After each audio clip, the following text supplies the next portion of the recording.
Madame, Monsieur, très heureux de vous retrouver dans ce 13h au Bénin. Voici le sommaire. C'est devenu tendance des jeunes filles avec des multiples piercings au niveau des oreilles. De nos jours, c'est une pratique qui s'observe notamment à Cotonou. Mais qu'est-ce qui motive les jeunes filles à se percer les oreilles à plusieurs endroits? Nous avons posé la question justement. Reportage à suivre dans un instant. Ensuite, elles habillent les vitrines, s'affichent sur les réseaux sociaux et séduisent de plus en plus de femmes.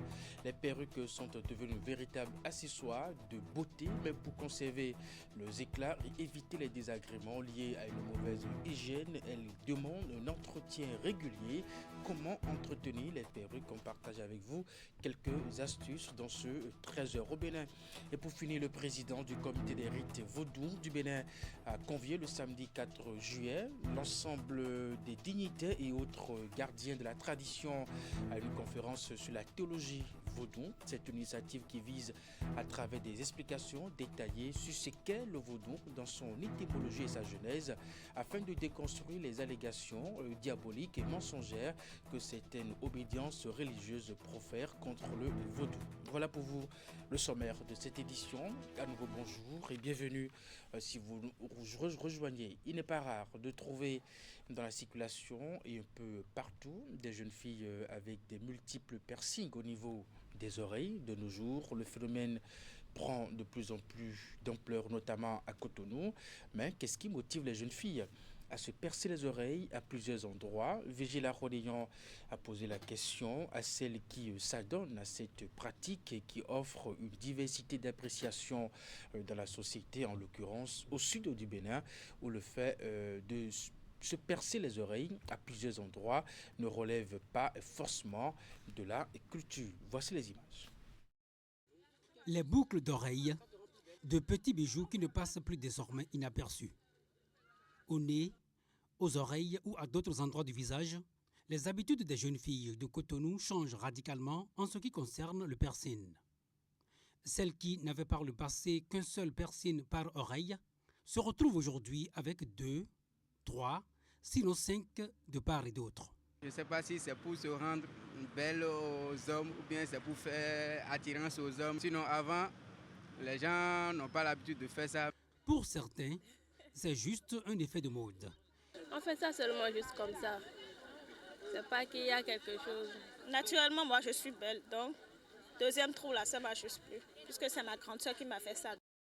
Mais toutes les filles ne sont pas adeptes du piercing multiple. Patricia Renfort, en situation de classe dans l'un des collèges de la place, éprouve une forte aversion vis-à-vis d'une pratique diversement appréciée dans la société.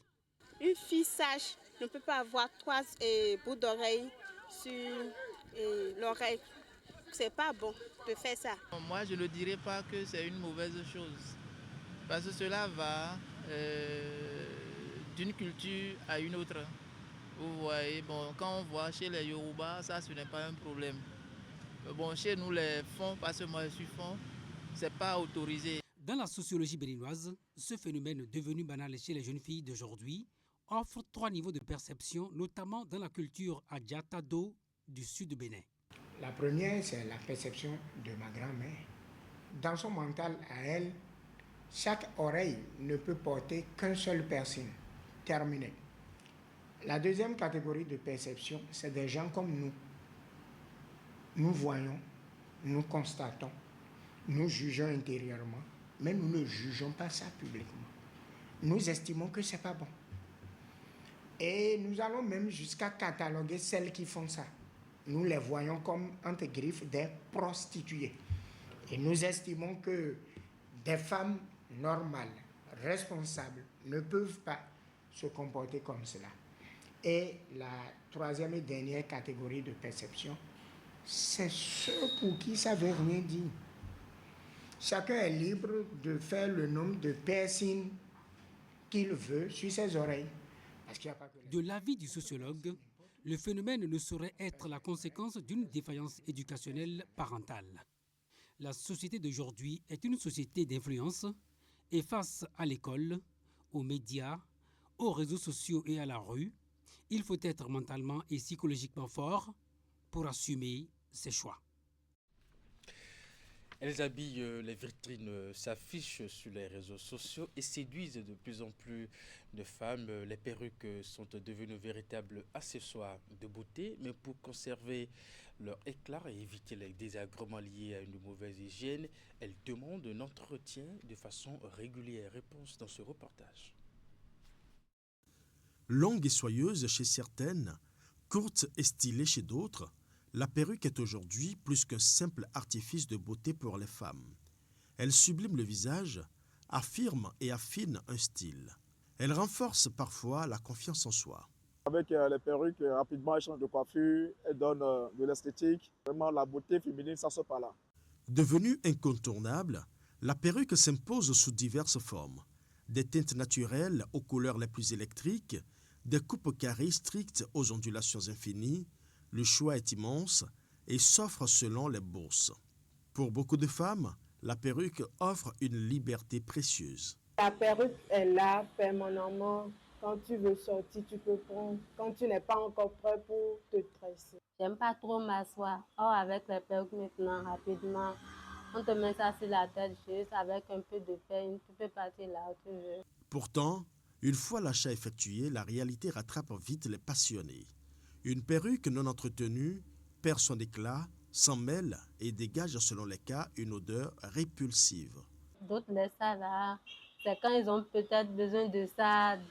C'est moi après, ils peignent juste ça et ils mettent ça sur la tête. Avec ces odeurs nauséabondes, sincèrement, ça n'attire pas. On n'aime pas rester à côté de ces gens de femmes-là qui n'entretiennent pas le perruque. Quand tu vois que toi, tu ne peux pas prendre bien soin de tu amènes ça chez ta coiffeuse. Il y a des marroneuses de perruque. Quand tu mets, ça adoucit la perruque, ça ne se mêle plus. Ça se peigne rapidement et c'est brillant.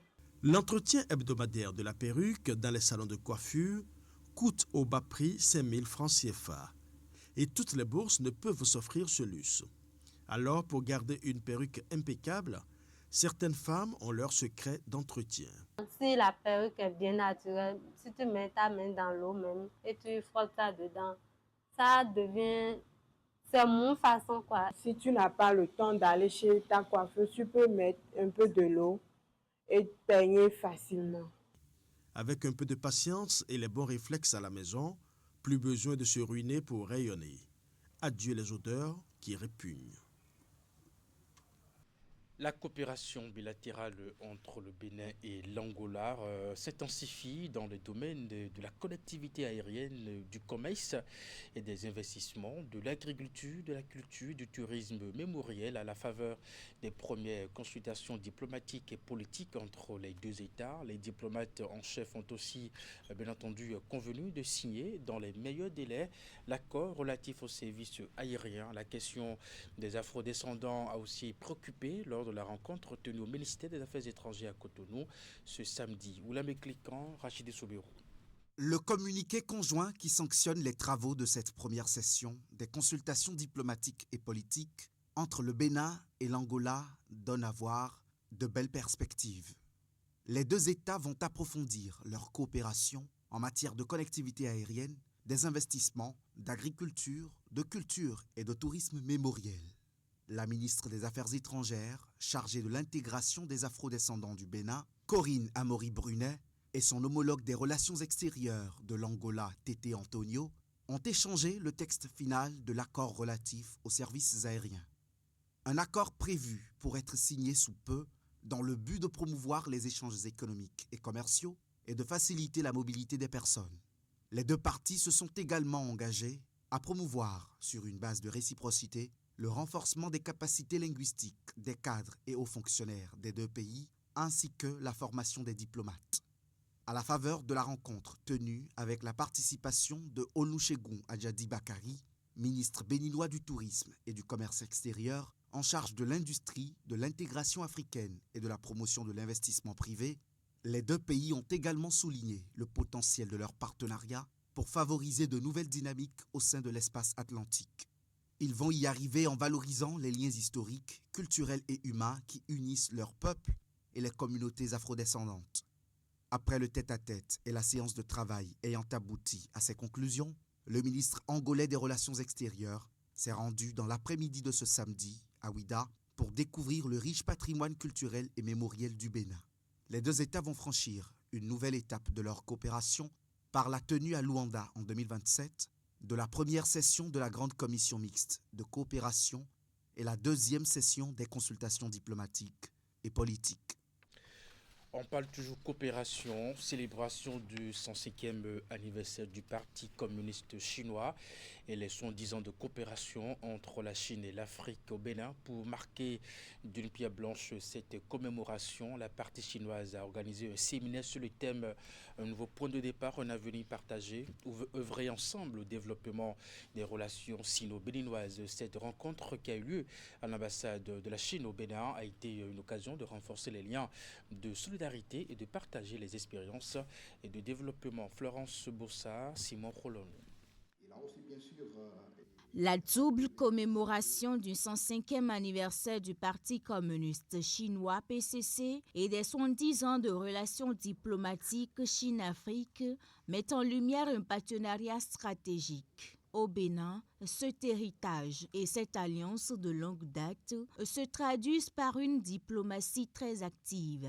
Au cours de 105 années écoulées, le PCC a forgé, au prix d'immenses sacrifices, une épopée de salut national.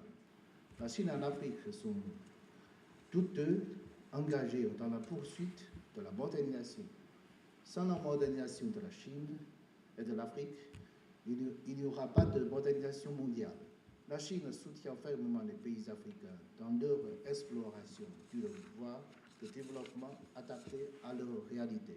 La Chine reste un partenaire majeur pour le Bénin. En 2026, la dynamique s'est accentuée avec la mise en place de nouvelles facilités commerciales favorisant l'exportation des produits béninois vers le marché chinois. Des actions saluées ici par des cadres et responsables des partis politiques béninois.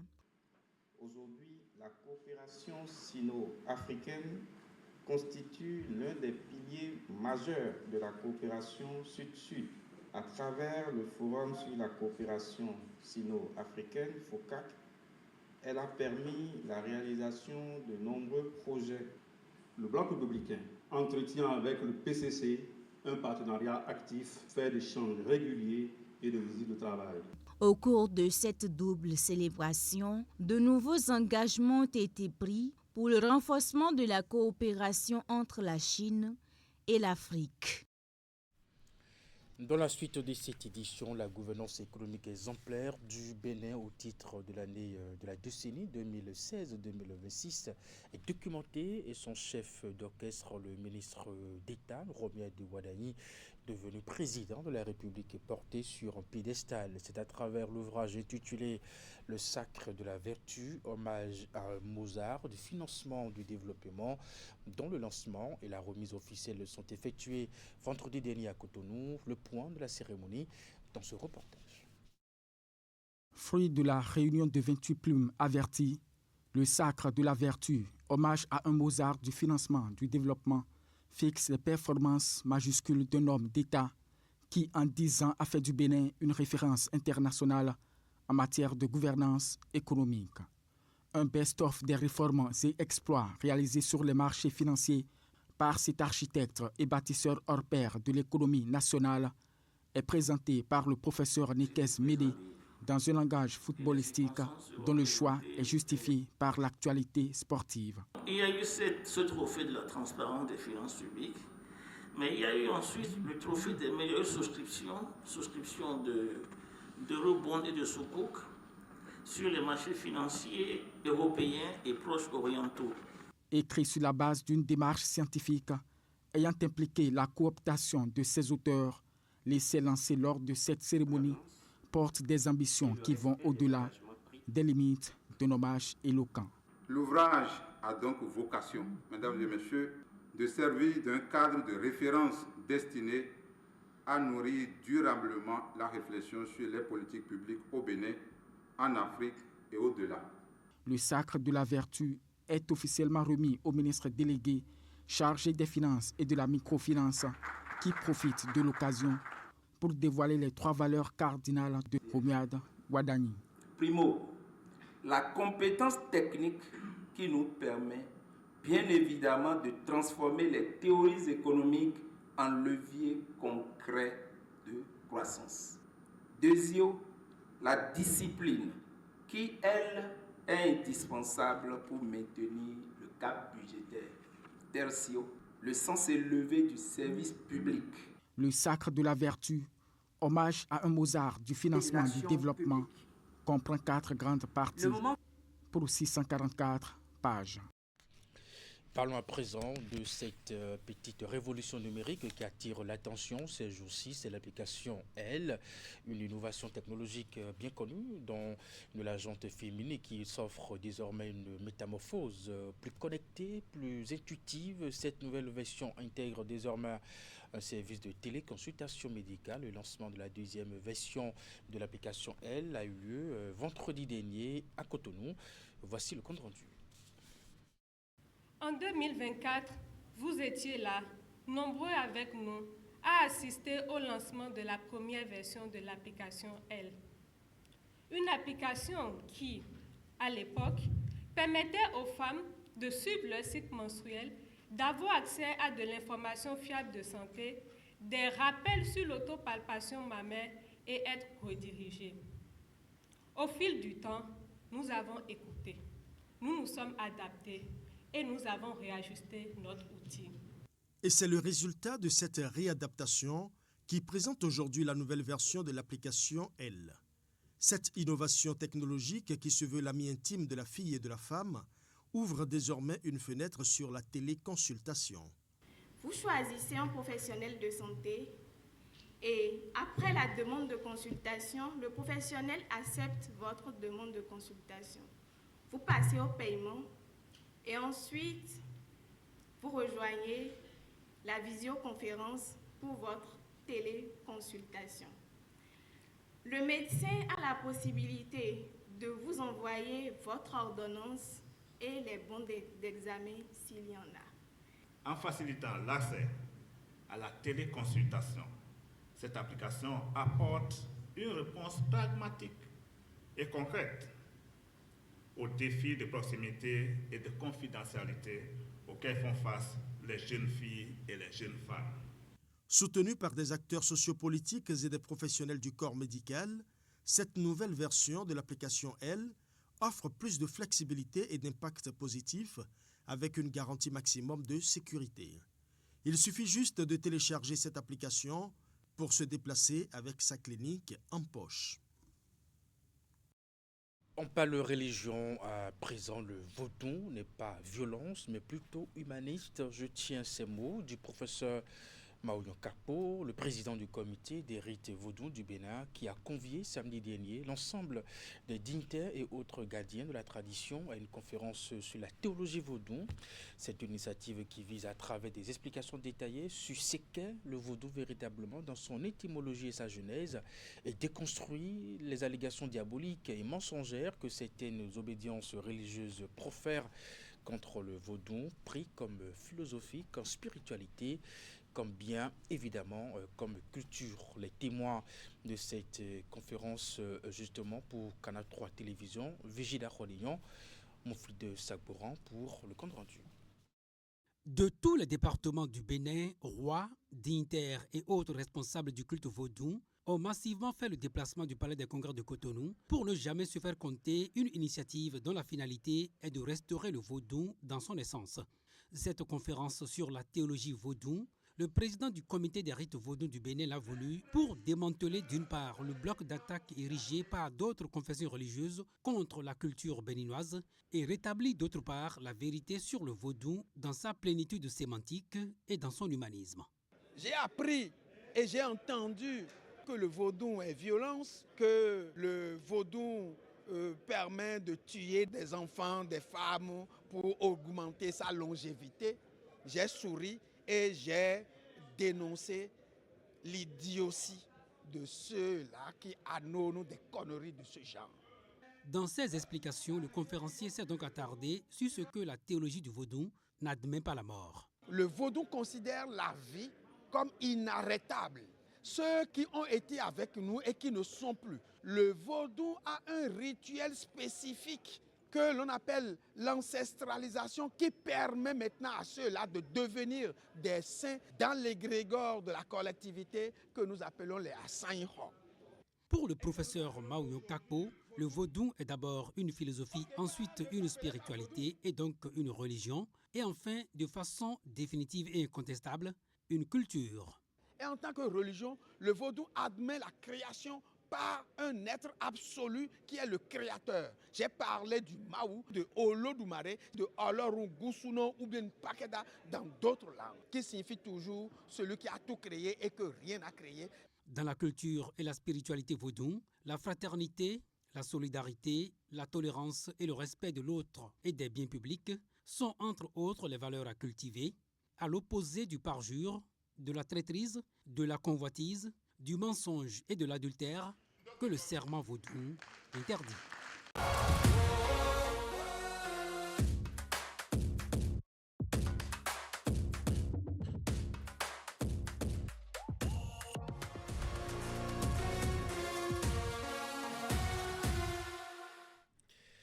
Vous l'avez compris, nous sommes dans la fenêtre du mondial. La compétition à la succession de l'Argentine se poursuit avec une montée en puissance progressive, plus de droit à l'erreur pour aucune des nations qualifiées et assez ambitieuses. Les phases à élimination directe de la Coupe du Monde 2026 se poursuivent. On est déjà à l'étape des huitièmes de finale où les premiers qualifiés pour les quarts de finale sont connus. Le résumé de tout ceci dans ce récit avec Candide Ronreto. La course est de plus en plus serrée entre les nations encore en liste pour le Graal de cette 23e Coupe du Monde.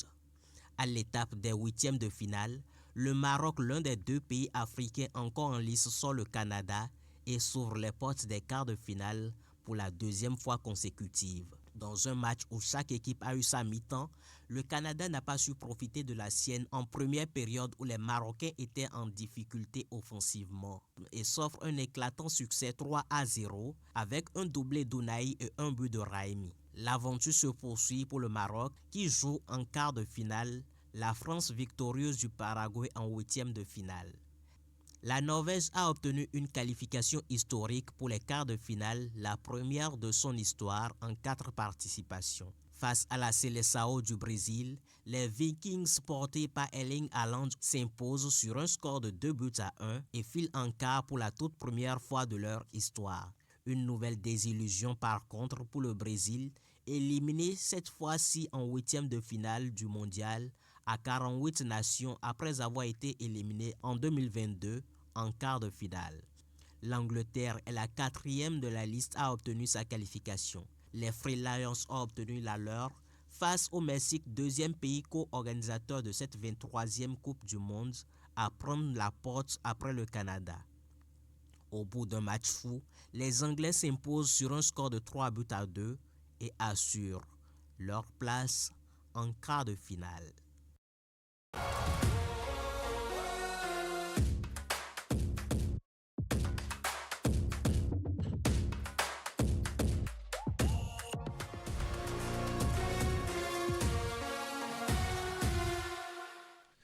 Et pour la suite de cette étape des huitièmes de finale, le Portugal joue l'Espagne ce soir à 20h. Et à 1h du matin, justement ce mardi, l'équipe des États-Unis sera face à la Belgique. C'est la fin de cette édition. Mesdames, Messieurs, merci de l'avoir suivi, de votre fidélité à nos programmes à 16h. C'est votre bulletin d'information, 19h30, la grande édition de la soirée. Et juste après, votre émission Info continue. Portez-vous bien et à très bientôt.